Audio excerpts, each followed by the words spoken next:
As células são unidades básicas fundamentais para o organismo. E elas apresentam sistemas diferenciados, cada uma tem uma função. Por exemplo, algumas células têm a função de secreção, outras de proliferação e outras de diferenciação.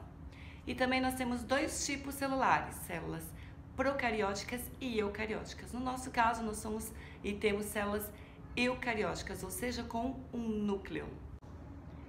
Vamos falar um pouco da estrutura celular. Bom, toda célula tem uma membrana plasmática, formada por uma bicamada lipídica, que permite e tem também entrada e saída de proteínas, íons, transportadores, receptores, muitos receptores em volta, por dentro e por fora, e é formada por fosfolipídios.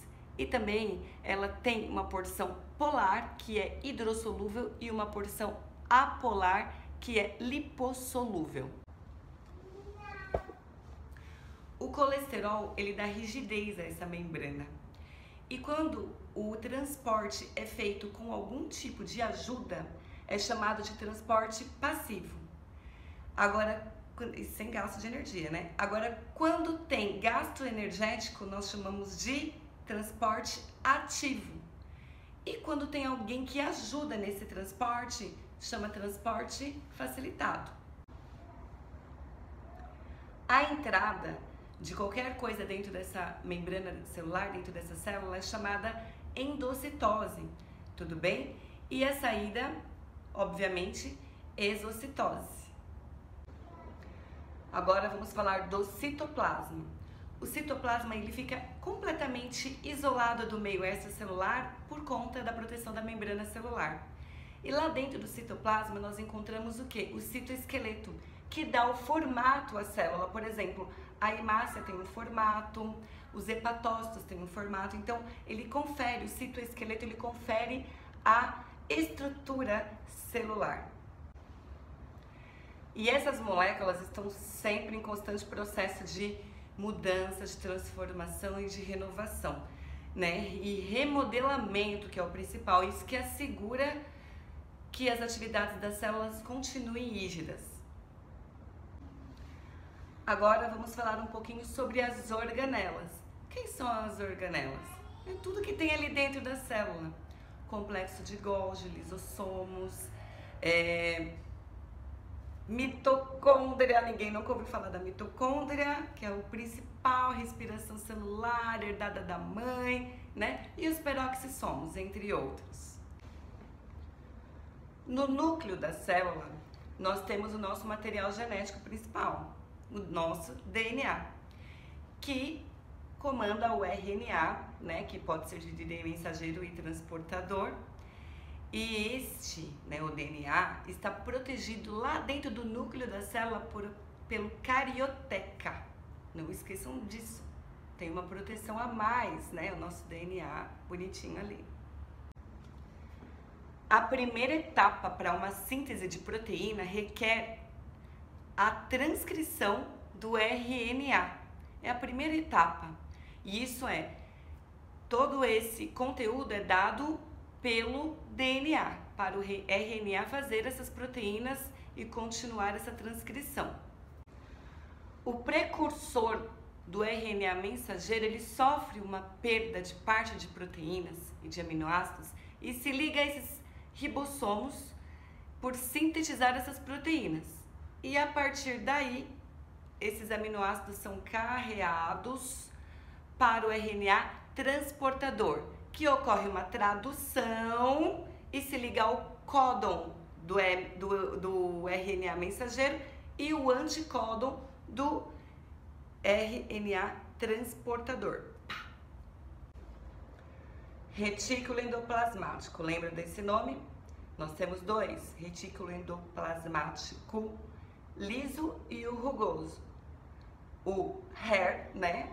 Retículo endoplasmático rugoso, que contém ribossomos e ocorre, por isso, síntese das proteínas. Olha que bom. E o retículo endoplasmático liso, REL, que apresenta importância na síntese de hormônios esteroidais, por exemplo, para os testículos e hormônios ovarianos. O complexo de Golgi, ele participa do processo de secreção de alguns hormônios também luteinizantes. E os lisossomos, lembra desse nome? Ele também participa de renovação dessas organelas todas celulares. Ele participa da renovação.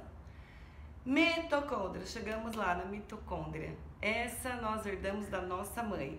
Muito legal, né? As mitocôndrias é o lado principal, o local principal de produção de energia da célula.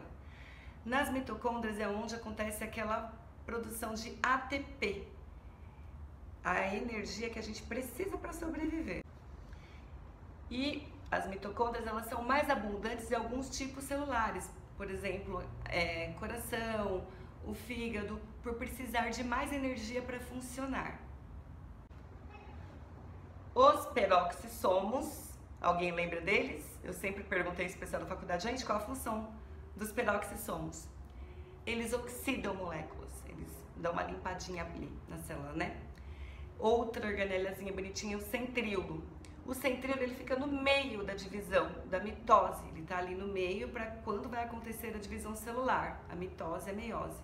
Então, quando acontece essa divisão, o centríolo, ele se transforma em dois. É isso que acontece.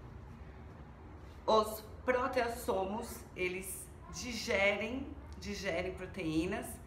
Tem também os cílios e flagelos que dão movimento para as células, por exemplo, no pulmão. O pulmão é totalmente ciliado, para ter esse movimento, se chama clearance mucociliar, né, que bate o muco para o muco pulmonar não ficar parado e não ter proliferação de nenhum tipo de bactéria, fungo ou vírus. Ele tem esse batimento, por isso que as pessoas acamadas, elas têm mais, assim, probabilidade de ter infecções, por estarem em um síndrome de imobilismo sem movimento pulmonar. Por isso que é importante a fisioterapia respiratória.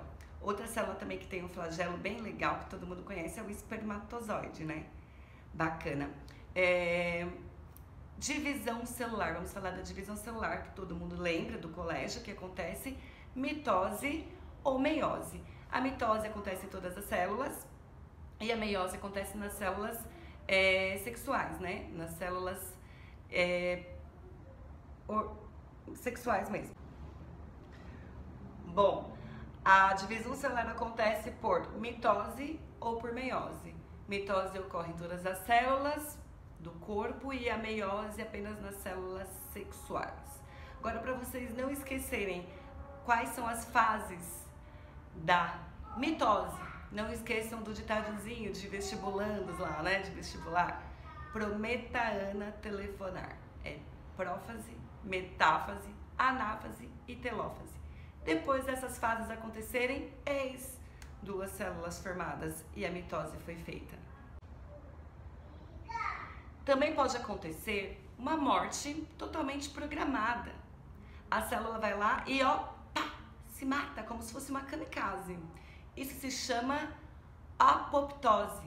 Isso acontece sem nenhum tipo de sinal inflamatório. É uma coisa programada da célula mesmo para manter a homeostase do corpo. Legal, né? Mas Aline, como eu sei que vai acontecer uma apoptose numa célula? Muito simples. Vai acontecer uma externalização de um itemzinho bonitinho na célula chamado fosfatidilcerina. Assim que você vê a externalização da fosfatidilcerina, uma apoptose vai acontecer na sua célula. Resumo da ópera. Um conjunto de células forma um tecido. E esse tecido, ele pode ser tecido epitelial, conjuntivo, muscular ou nervoso. Um conjunto de tecidos forma um órgão. Um órgão forma um sistema. E o sistema forma aparelhos. E nós somos aparelhos, né? Aparelho cardiopulmonar e enfim. E é assim que nós somos formados. Espero que vocês tenham lembrado muito bem das aulas de biologia no colégio. Beijo da Hirosa!